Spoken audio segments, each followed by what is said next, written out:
प्रभु यीशु मसीह के मधुर एवं प्रिय नाम में आप सबों को जय मसीह की। Shalom shalom shalom. मुझे जो दुख हुआ वो मेरे लिए भला ही है, जिससे मैं तेरी विधियों को सीख सकूं। आज का वचन जो मैंने लिया है हम सभी के मनन के लिए, वो पाया जाता है भजन संहिता 119 और उसका 65 से 72 पद तक। और हम इन वचनों में देखते हैं कि दाऊद कहता है कि मैं दुख से कुछ सीखता हूँ, और दुख हम सबों के जीवन के लिए एक वास्तविकता है। हमारे जीवनों का ये एक हिस्सा है। जीवन में दुख और सुख हम सबों के जीवनों में आते जाते हैं। ये एक उतार और चढ़ाव के समान होता है। या हम पढ़ते हैं दुख स्वयं परमेश्वर की ओर से है। प्रियो, जब हम सभी सुखी होते हैं या सुखी जीवन जीते हैं तो हम अपने आप को आशीषित महसूस करते हैं, और जब हम समृद्ध होते हैं तो हम परमेश्वर को धन्यवाद देते हैं कि परमेश्वर जो कुछ भी हमारी आवश्यकताएं थी वो सब तूने हमारे जीवनों में पूरा करा है, हमें भरपूरी से दिया है। परंतु जब हमारे ऊपर दुख आता है तब हम क्या करते हैं? क्या हम बड़बड़ाते हैं? क्या हम क्रोधित होते हैं और कहते हैं क्यों प्रभु तूने हमें क्यों छोड़ दिया? और हम ये भी कहते हैं कि मेरे साथ ऐसा हमेशा क्यों होता है? प्रियो, विपरीत परिस्थितियों में क्लेश के समय भी हमें धन्यवाद देना चाहिए। दाऊद का पूरा विश्वास परमेश्वर यहोवा पर था और सारी आशीषें उसे परमेश्वर की ओर से मिलती थी। यहाँ दुख के समय दाऊद कहता है परमेश्वर ने मेरे साथ अच्छा व्यवहार किया। प्रियो, जब अय्यूब पीड़ित हुआ तब उसने क्या करा? उसने भूमि पर गिरकर दंडवत किया और कहा, मैं अपनी माता के पेट से नंगा निकला था और नंगा ही लौट जाऊंगा। अय्यूब 1:20 के अनुसार। यहोवा ने दिया, यहोवा ने लिया, उसका नाम धन्य है। परंतु अय्यूब की पत्नी कैसी थी? वो अय्यूब को नहीं समझती थी और वो नहीं समझ पाई। उसने अय्यूब को परमेश्वर को श्राप देने के लिए कहा और कहा कि तू परमेश्वर को श्राप दे, उसे कोस और मर जाने की सलाह दी। परंतु अय्यूब ने उसकी पत्नी को क्या कहा? क्या हम परमेश्वर से भलाई पाएं तो क्या बुराई ना लें? अय्यूब 2:9-10 के अनुसार। वो समझ गया कि समृद्धि या प्रॉस्पेरिटी और दुख दोनों परमेश्वर की ओर से आते हैं, और इसलिए उसने अपना भरोसा परमेश्वर यहोवा पर रखा और परमेश्वर के ऊपर चिड़चिड़ाया नहीं, गुस्सा नहीं करा और न कोसा।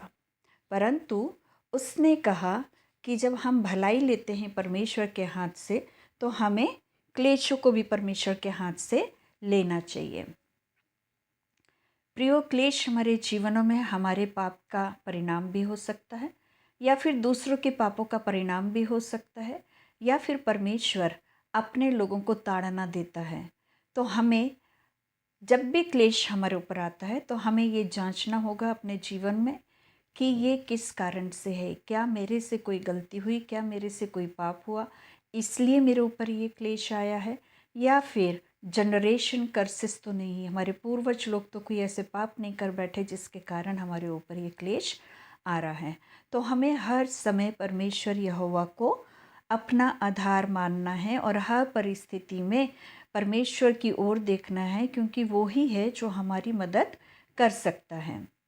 परमेश्वर अपने सेवकों के साथ अपने वचन के अनुसार काम करता है। वो अपने सेवकों को कभी भी धोखा नहीं देता। वो अपने प्रिय विश्वासी भाई बहनों को, बेटों बेटियों को कभी धोखा नहीं देता। और जो कुछ वो करता है वो सब परमेश्वर अपनी योजना के तहत हमारे जीवनों में करता है, ताकि हम परमेश्वर से आशीषों को प्राप्त कर सकें। परमेश्वर हमारे साथ अच्छा व्यवहार करता है, वो हमारे साथ एक दयालुता का व्यवहार करता है। परंतु हमारी प्रतिक्रिया कैसी होती है? दुख के समय हमारी प्रतिक्रिया कैसी होती है? सुख के समय हमारी प्रतिक्रिया कैसी होती है? यदि हम सुख में परमेश्वर की स्तुति करते हैं, उसको धन्यवाद देते हैं, तो दुख के समय भी हमें परमेश्वर पिता को धन्यवाद देना और स्तुति करना है। जब हम उसके वचनों पर विश्वास करते हैं तब परमेश्वर हमें अच्छी समझ और ज्ञान देता है। यदि हम परमेश्वर पर, उसके वचन पर विश्वास नहीं रखेंगे तो हमें परमेश्वर की ओर से समझ भी नहीं प्राप्त होगी और ज्ञान भी नहीं प्राप्त होगा। दाऊद कहता है, मुझे भली विवेक, शक्ति और ज्ञान दे, क्योंकि मैंने तेरी आज्ञाओं का विश्वास किया है। हमें भी दाऊद के समान परमेश्वर से कहना है, परमेश्वर मैं तेरी आज्ञाओं को मानता हूँ, मैं तुझ पर विश्वास रखता हूँ, मुझे भी भली विवेक शक्ति दे, यानी समझ दे और ज्ञान दे, ताकि मैं तेरी गुप्त छिपे हुए ज्ञान को समझ सकूं और तेरी योजनाओं को, जो हमारी आँखों से ओझल है, हम उसे जानने पाएँ, समझने पाएँ और उसके अनुसार कार्यों को करने पाएँ। बहुत सी बार हम परमेश्वर के मार्ग में चलने से भटक जाते हैं। हम अपनी इच्छाओं को पूरा करने लग जाते हैं, हम अपना पापमय जीवन जीने लग जाते हैं और फिर हमारे ऊपर दुख आता, हम परेशानियों में पड़ते हैं, क्लेश हमारे ऊपर आता, कठिनाइयाँ आती, समस्याएं ऐसी आ जाती हैं जिसको कि हम सुलझा नहीं सकते। और यही एक समय होता है कि जब हम परमेश्वर के पास लौट भी आते हैं। हम बोलते नहीं, परमेश्वर हमसे गलती हुई तो हमें माफ़ कर। और जब हम लौटते हैं परमेश्वर की ओर तो परमेश्वर हमारे आत्मिक जीवन में उन्नति करता है और उन्नति के साथ साथ हमें आशीषें भी देता है। प्रियो, कष्ट हमारे जीवनों में ये याद दिलाने के लिए आता है कि हम परमेश्वर की ओर फिरें और परमेश्वर की संगति में बने रहें।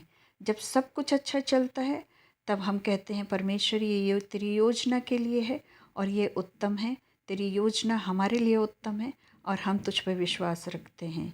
और हम परमेश्वर से कहें कि परमेश्वर हम तेरी आज्ञाओं को माने, हम तेरी विधियों को माने, हम तेरी चितौनियों को माने। ऐसा ज्ञान और समझ और बुद्धि से तू हमें भर दे ताकि हम तेरी विधियों को सीख सकें और उस पर हम चल सकें। परमेश्वर यहोवा दाऊद को अपना, परमेश्वर दाऊद का एक आत्मिक पिता था और उसके साथ वो उसका शिक्षक भी था, अर्थात परमेश्वर पिता दाऊद का शिक्षक भी था। और दाऊद परमेश्वर पर विश्वास करता था, इसलिए परमेश्वर उसे दिव्य ज्ञान से, दिव्य बुद्धि से और दिव्य समझ से भरता है। और वो आत्मिक शिक्षक होने के नाते नाते आत्मिक बातें भी उससे बताता है और सिखाता है। इसी रीति से जब हम परमेश्वर को अपना शिक्षक बना लेते हैं तो वो हमारा आत्मिक पिता के साथ साथ हमारा आत्मिक शिक्षक भी होता है और फिर वो अपनी दिव्य बुद्धि, दिव्य ज्ञान और दिव्य समझ से हमें अपने आत्मिक ज्ञान को सिखाता है और हमें अपनी विधियों को बताता है ताकि हम उसकी आज्ञा के अनुसार कार्यों को कर सकें। दाऊद कहता है, जब मैं आज्ञाकारी नहीं था तब मैं क्लेश उठाता हुआ यहाँ वहाँ भटकता था, परंतु अब मैं तेरे पास लौट आया हूँ और तेरी आज्ञाओं को मानता हूँ। ये बात बिल्कुल सही है प्रियो। हमारे जीवनों में जब हम परमेश्वर से दूर हो जाते हैं, परमेश्वर की आज्ञाओं को नहीं मानते हैं तो हम क्लेश उठाते हैं, परंतु हमें भी दाऊद के समान परमेश्वर के पास लौट आना है और परमेश्वर की आज्ञाओं को मानना है। दाऊद कहता है, प्रभु तू भला है और भला ही करता है, मुझे अपनी विधियाँ सिखा। भजन संहिता 145 और 7वां पद उसका कहता है, लोग तेरी बड़ी भलाई का स्मरण करके उसकी चर्चा करेंगे और तेरे धाम का जय जयकार करेंगे। प्रियो, परमेश्वर की योजना हम सबों के लिए बहुत उत्तम है और जब हम परमेश्वर की ओर लौट आते हैं और परमेश्वर हमें अपनी विधियाँ सिखाता है और परमेश्वर हमें आशीषों को उससे भरता है, हम भी प्रभु को कहते हैं, प्रभु तू भला है और तू भला ही करता है, कष्ट में भी तू भला करता है ताकि हम तेरे पास लौट आते हैं। और जब हमारे साथ तू भलाई करता है तो हम भी पिता परमेश्वर की महिमा करें, हम परमेश्वर पिता को धन्यवाद दें, हम परमेश्वर पिता का जय जयकार करें क्योंकि वह इसके योग्य है। और हमें परमेश्वर की भलाई की बातों को दूसरों तक फैलाना है, दूसरों के साथ चर्चा करना है। दाऊद कहता है, अभिमानियों ने तेरे विरुद्ध झूठ बात गढ़ी है, परंतु मैं तेरे उपदेशों को पूरे मन से पकड़ा रहूँगा।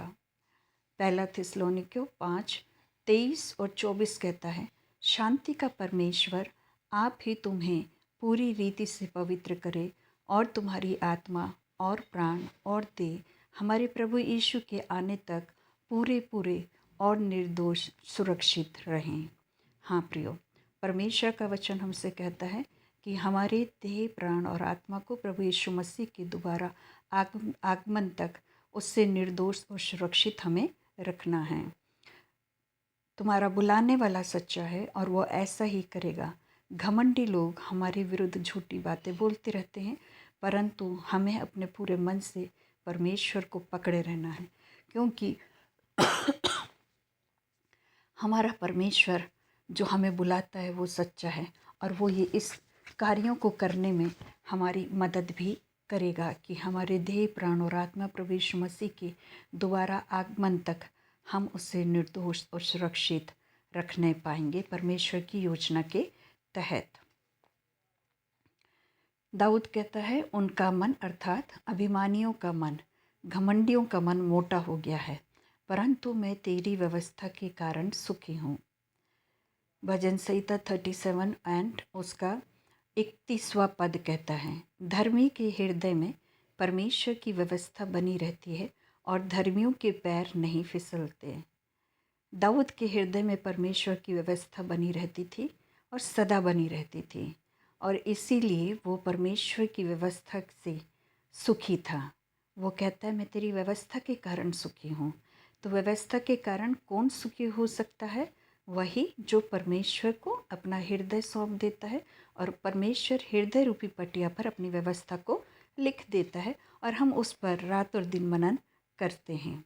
प्रियो, हमारा परमेश्वर भी हमसे यही चाहता है कि हम परमेश्वर की व्यवस्था को सीखें, उसके अनुसार चलें और परमेश्वर की व्यवस्था हमें हमारे जीवनों में सुख का कारण होने पाए। अभिमानी लोग, घमंडी लोग, इनका मन मोटा हो गया, अर्थात ये लोग इनका जो मन है वो संसार की अभिलाषाओं में फंस चुका है। ये सांसारिक बातों में उलझ चुके हैं और ये परमेश्वर से दूर हो गए हैं और ये परमेश्वर की व्यवस्था को नहीं मानते और इसीलिए ये परमेश्वर से दूर हैं। परंतु हमारा परमेश्वर हमसे चाहता है कि हम परमेश्वर की आज्ञाओं को माने, चितौनियों को माने और परमेश्वर की इच्छा के अनुसार चलें। क्यों? क्योंकि वो हमारा सहायक है। इन सब कार्यों में करने के लिए वो हमारी सहायता करता है और तभी हम परमेश्वर की व्यवस्था से सुखी रह सकेंगे। परमेश्वर का वचन यहाँ ये भी कहता है, मुझे जो दुख हुआ वो मेरे लिए भला ही हुआ है, जिससे मैं तेरी विधियों को सीखूं। प्रियो, क्लेश हमें परमेश्वर की आज्ञाओं को मानने में मदद करता है। जब भी हम पर क्लेश आता है तो हमें चिड़चिड़ाना नहीं है, गुस्सा नहीं करना है, परंतु हमें परमेश्वर की उपस्थिति में रहना है। परमेश्वर का वचन कहता है, अय्यूब क्या कहता है? अय्यूब 5:17 क्या कहता है? देख, क्या ही धन्य है वो मनुष्य जिसको परमेश्वर ताड़ना देता है, इसलिए तू सर्वशक्तिमान की ताड़ना को तुच्छ मत जान। हाँ, हमें परमेश्वर की ताड़ना को तुच्छ नहीं जानना है। कष्ट हमारे लिए अच्छा होता है क्योंकि तभी हम परमेश्वर की ओर फिरते हैं और परमेश्वर हमें सब बातों में हमारी सहायता करता है और यही समय को परमेश्वर उपयोग में लाता है जब हम परमेश्वर से की ओर फिरते हैं। परमेश्वर का वचन कहता है, तेरी दी हुई व्यवस्था मेरे लिए 1000 रुपयों और मोहरों से भी उत्तम है। क्योंकि परमेश्वर यहोवा दाऊद को संभालता था। परमेश्वर यहोवा दाऊद का शरण स्थान था, गढ़ था, उसकी आड़ थी और ढाल था, और परमेश्वर उससे अपनी सारी विधियों को और चितौनियों को सिखाता था। और इसीलिए परमेश्वर का वचन यहाँ दाऊद कहता है परमेश्वर के वचन में कि परमेश्वर की व्यवस्था मेरे लिए 1000 रुपयों और मोहरों से भी उत्तम है। हम पढ़ते हैं भजन संहिता 119 और उसका 127वां पद। वहाँ पे लिखा हुआ है, इस कारण मैं तेरी आज्ञाओं को सोने से वरन कुंदन से भी अधिक प्रिय जानता हूँ। क्यों? क्योंकि परमेश्वर यहोवा दाऊद को संभालता है, वो उसका शरण स्थान है, वो उसकी गढ़ है, उसकी सहायता करता है और अपनी विधियों को परमेश्वर जब उसे सिखाता है तो वो परमेश्वर की महिमा करता है। दाऊद के मन में परमेश्वर के वचन के प्रति प्यार था। प्रियो, हमारे जीवनों में भी, हमारे मनों में भी परमेश्वर के वचन के प्रति प्यार होना चाहिए। जब हमारे मन में परमेश्वर के प्रति प्यार होता है तो परमेश्वर हमारा भी शरण स्थान है, वो हमारा गढ़ है, वो हमारी ढाल है, वो हमारा आड़ है, वो हमारा सहायक है जो हमें संभालता है, हर परिस्थितियों में हमें संभालता है। परमेश्वर की जो व्यवस्था है वो हजारों रुपयों और मोहरों से कहीं उत्तम है। और परमेश्वर हमारे लिए सब कुछ पूरा करता है जब हम उसकी चितौनियों को मानते हैं, उसकी विधियों पर चलते हैं और उसकी आज्ञाओं को मानते हैं, तब परमेश्वर हमें आशीषित करता है। फिलिपियो 1:9 वहाँ परमेश्वर का वचन कहता है, पौलुस कहता है, मैं ये प्रार्थना करता हूँ कि तुम्हारा सच्चा प्रेम ज्ञान और सब प्रकार की समझ के साथ और भी बढ़ता जाए। हाँ प्रियो, हमारा सच्चा ज्ञान और सब प्रकार की समझ परमेश्वर के साथ ही बढ़ सकती है, नहीं तो हम नहीं बढ़ा सकते अपने ज्ञान को और अपनी समझ को। क्यों? क्योंकि जब हम परमेश्वर की आज्ञाओं को मानते हैं, विधियों पर चलते हैं, चितौनियों को सीखते हैं, वचन पर मनन करते हैं, तब परमेश्वर हमारा सहायक होता है, अपना ज्ञान हमें देता है और अपनी समझ हमें देता है। और जैसे जैसे हम वचन में परमेश्वर के साथ संगति में बढ़ते जाते हैं, वैसे वैसे हमारा ज्ञान और हमारी समझ भी बढ़ती जाती है। प्रियो, परमेश्वर हमारे साथ दयालुता का व्यवहार करता है। वो हमें अपनी समझ व ज्ञान सिखाता है। हमारे चरित्र को विकसित करने के लिए वो कष्टों का उपयोग भी करता है। वो भला है और भला ही करता है। उसका वचन अभिमानियों के झूठ पर भारी पड़ता है। अभिमानी उसके सामने टिक नहीं सकते। उसके नियम, विधियाँ और चितौनियाँ हजारों सोने और मोहरों से भी उत्तम हैं।